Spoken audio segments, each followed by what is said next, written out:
Season 2 of the Coca-Cola Cup series was amazing, including major on-track battles, a dominant season from Tyler while there still being other drivers who could challenge him, and ended with Tyler picking up his second championship. The racing quality was high, and almost everyone in the grid seemed to know what they were doing. Now, going into Season 3, surely things can only get better from here, right?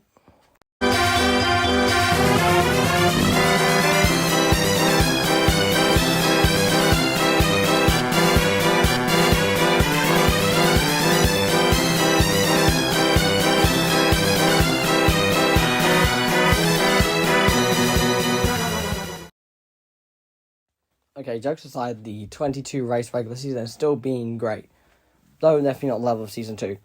But after 22 races, 12 remain going for the championship. 8 returning from the Season 2 playoffs, 1 making its return after missing it in Season 2, and 3 new drivers who have never made the playoffs before, all going for the title. Here are their stories, how they got here, and who, I think, will end up on top in the end. For the third season in a row, Tyler claims the regular season championship.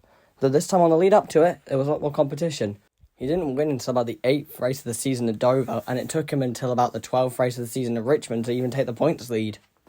Ever since then, Tyler's been constantly either winning a race or getting painfully close to it. First, there was Kansas, where he had a genuine shot to win near the end after Mav dominated. But after Largan sent it, Mav saw opportunity, put Largan in the wall, bounced off, and even after Tyler attempted to wreck her, couldn't do enough. Mav would take the win at Kansas. The following race at Darlington would also be a close call for Tyler, as Mid-South sold off the final call and put Tyler in the wall, giving the win once again to Mav. Mav going back-to-back. Unfortunately, this would not be enough to stop Tyler, as he would go back-to-back in the next 2 races, being at Sonoma and Charlotte.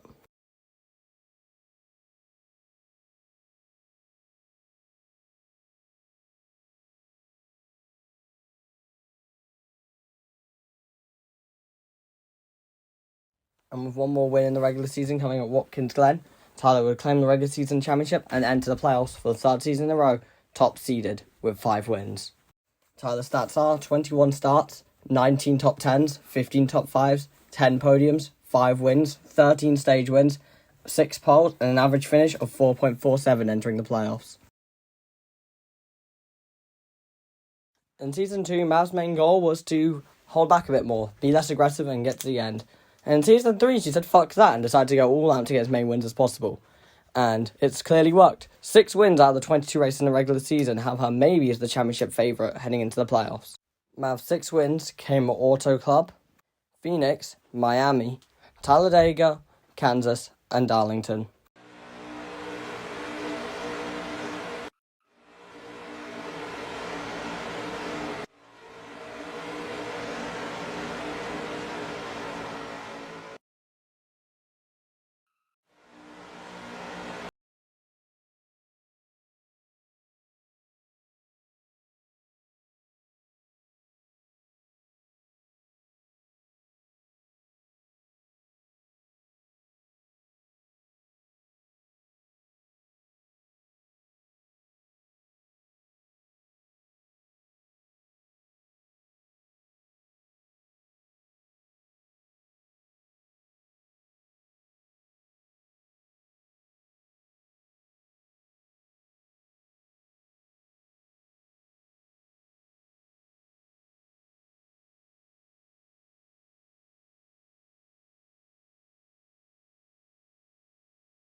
Without stages, Mav would have been the regular season champion and had some amazing stats of 22 starts, 22 top 10s, 16 top 5s, 11 podiums, 6 wins, 5 stage wins, and 1 pole, with an average finish of 3.95.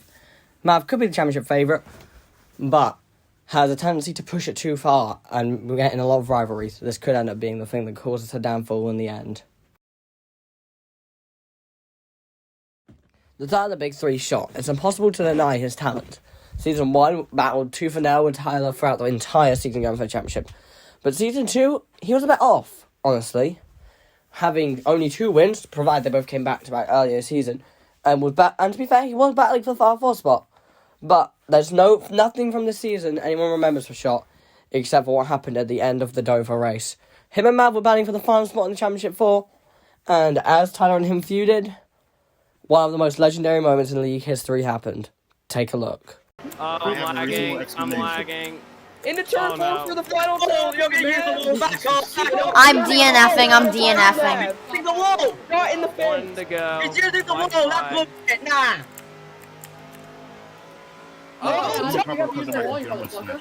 The shot is not gonna be happy about that.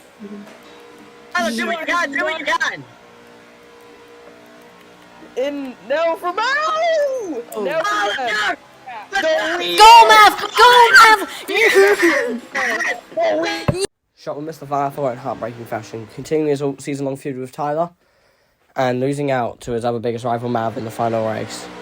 Going into season 3, Shot would make a switch, jumping over to RRR, then that would be driver the 2, and would have, honestly, a breakout season.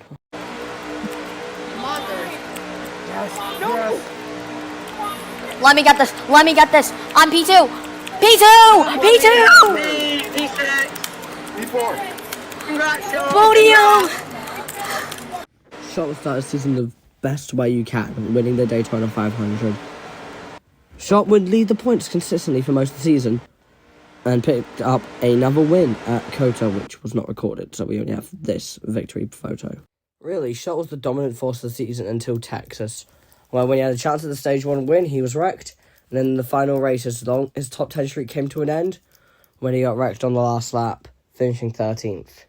Since then, Shot's been on a small decline, aside from his back-to-back wins coming at Nashville and Gateway.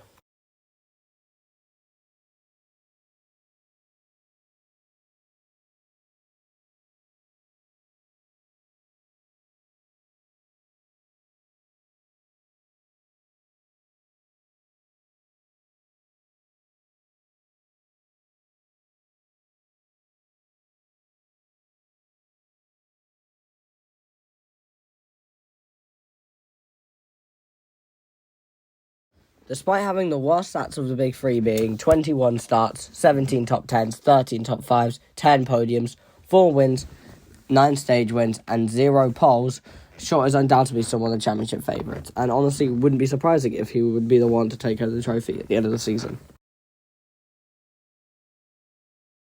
Larkin's Season 2 as an LRNK reserve was mid, to put it mildly. This was the most notable thing he did. But for Season 3, Larkin's been undoubtedly the best rookie in the field, picking up 2 wins, both in incredibly controversial fashion, at Pocono and Texas. Texas in particular might be one of the most controversial finishes in league history, but more so, maybe even the closest. It's unsure if it's either Mav Shot in Season 1 or this. It's insanely close. Either way, congrats to Larkin for these 2 wins. Aside from the big 3, it's impossible to deny Larkin has been the best driver this season, with 22 starts, 19 top 10s, 10 top 5s, 7 podiums, and 2 wins. Larkin, in my opinion, is the only driver I can surefire say will make the Championship 4, especially with Atlanta in the round of 8, which he dominated earlier this season. I have high hopes for Larkin going into this playoffs, and I doubt he'll disappoint. Good luck to Larkin, and now, let's get on to, in my opinion, the ultimate dark horse. Honestly, for Season 3, Rusty's been the most under-the-radar talent throughout the entire season. Season 1, he made the Championship 4 and could have easily won the championship. Season 2, however, he missed the playoffs and honestly was disappointing all around. But Season 3 is back to what I believe Rusty can do. Making the playoffs easily, finishing 5th in the regular season, and honestly being a dark horse for the championship. Did anyone see this coming? Probably not. But you got to respect him for his time. Rusty's been under the radar, being able just to get results wherever he can. And he's not getting controversy at all. The only times I can really remember him getting controversy was Gateway with Co and Mav at Miami. That was it. But you have to respect him. And honestly, he's probably the biggest dark horse to win the championship. Rusty's stats are 15 starts, 13 top 10s, 7 top 5s, and 2 podiums. He is yet to win, but he's probably the best driver not to win this season. He's probably putting together the best winless season in this league's history. Rusty will win eventually, and perhaps it will come at the most crucial time possible. I was intending to move on to the next driver at this point, but I remembered. Rusty has been close to many wins. The main two that come to mind this season are Gateway and Pocono. Both of them he was honestly robbed. Rusty's one Achilles heel is the fact that you need to win in this format. If he can't get that win, he won't make the Final Four. Now, I believe if he gets that win soon, well, he's a shoo-in for the Final Four. Going into Season 3, it's hard to deny that Coefficient was probably the most hyped rookie, considering in his reserve starts he ran well and in other leagues was shown to be a clear contender. However, at the beginning of the season, Co struggled. He would qualify for races, most of the time getting the pole and then not show up for the race, or if he did, either go early or get wrecked late. This would change, however, at the midpoint of the season. Until race 12 of the season at Richmond, Co had a total of 11 points. However, the very next race, he would pick up 42 at Nashville, and after that, there was just no stopping him. 28 points in Gateway, 20 of those being stage wins.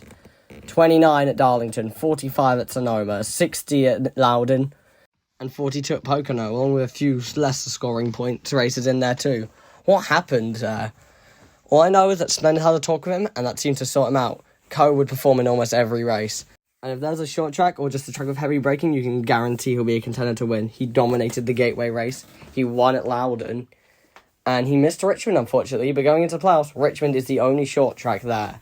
So that might be a bit of an issue for him. But aside from that, he is almost a lock, in my opinion, for the Final Four. Co-stats are 12 starts, 6 top 10s, 5 top 5s, 2 podiums, 1 win, 4 stage wins.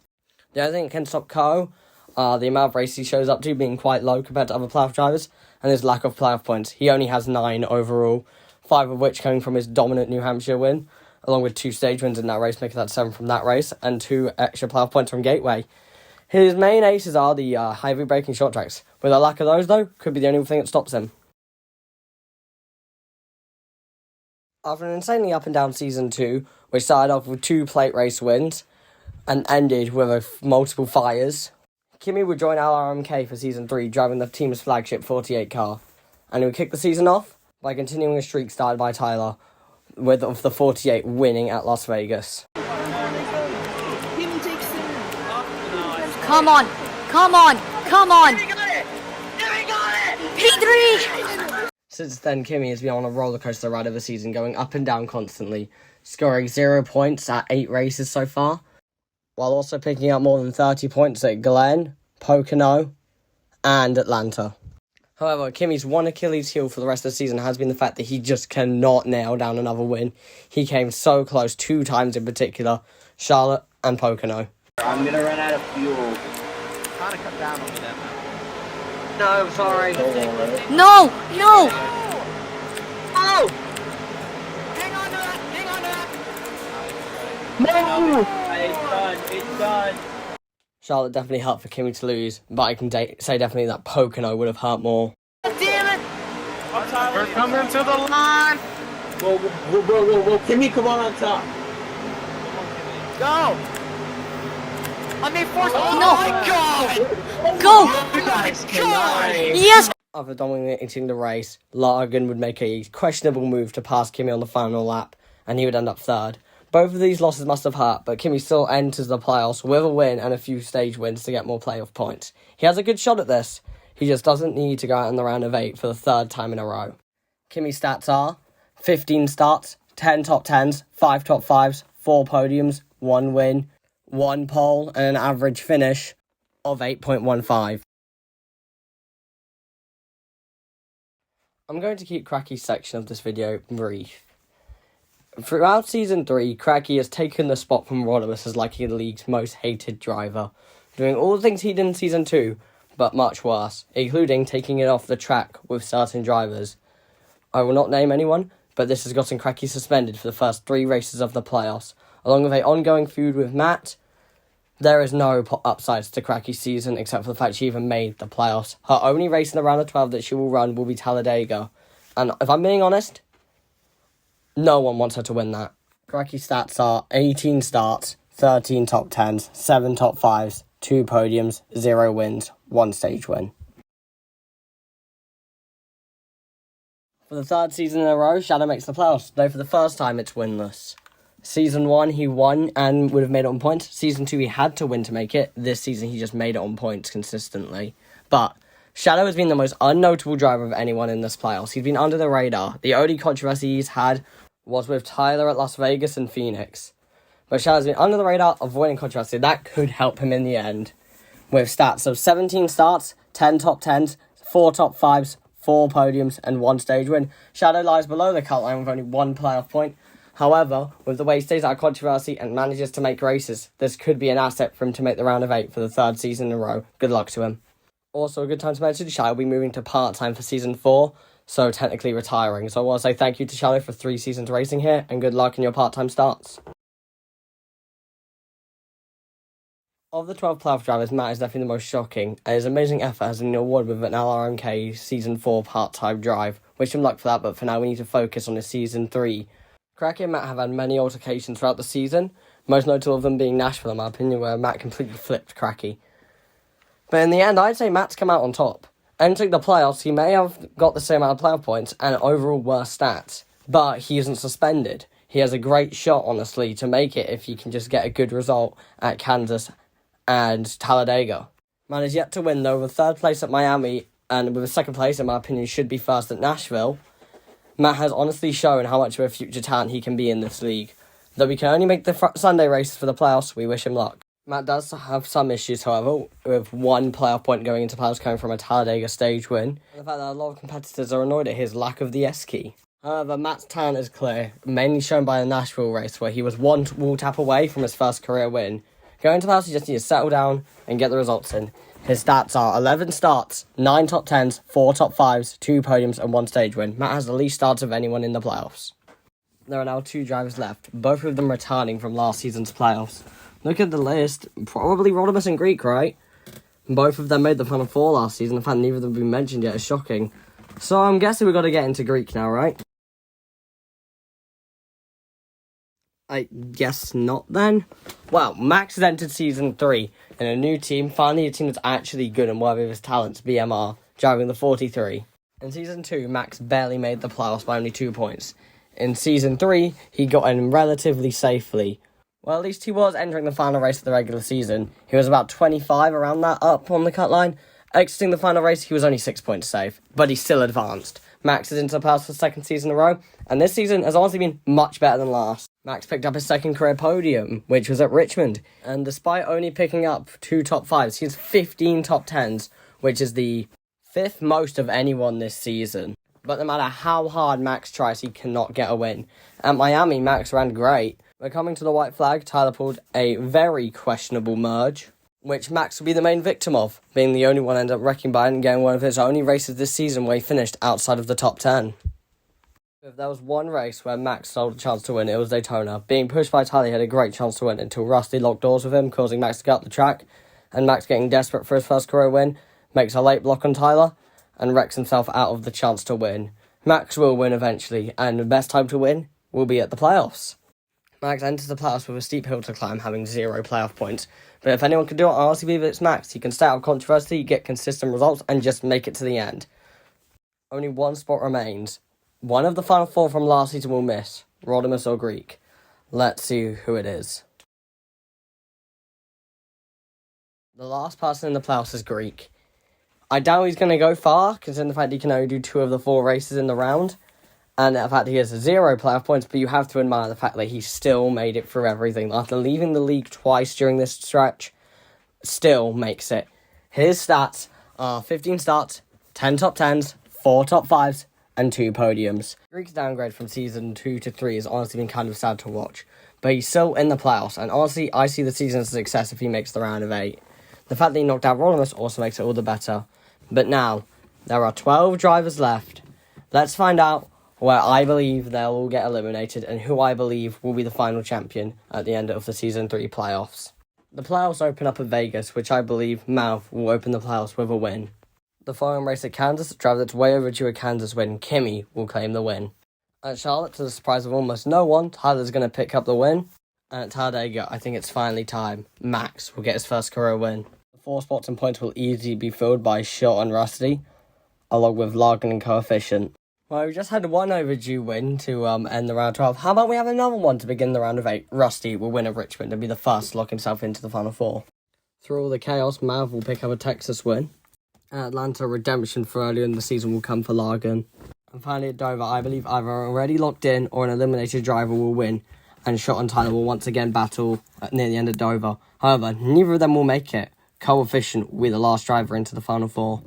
So the Final 4 will be Rusty, Mav, Larkin, and Coefficient. The final race of the season is at Miami. And I believe Mav and Rusty will be the faster two of the final four all day, though towards the end Larkin and Co will overtake them.